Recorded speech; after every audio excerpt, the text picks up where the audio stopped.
So what are the most important questions you should ask your orthopedic surgeon when considering surgery with that surgeon? You know, from my perspective, I believe that doctors are well trained. They come out very prepared to take care of patients. But I think it could be important to ask the doctor, what are the approaches that you use? What are the implants that you use? How many of these have you done, and how long have you been doing it?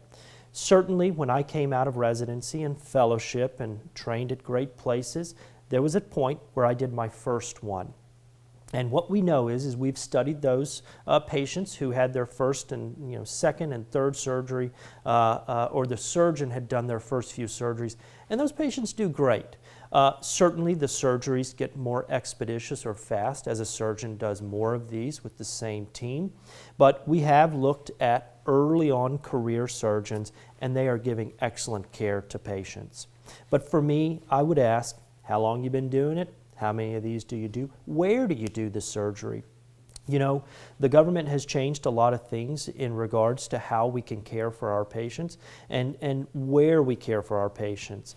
Total joint replacement has been named now an outpatient procedure where the patient may be expected to go home the same day or within 24 hours. So I would want to ask my surgeon, what am I going to expect from this surgery? What are your follow-up preferences? And then I think it could be helpful to know who they do it with and how long they've been doing it.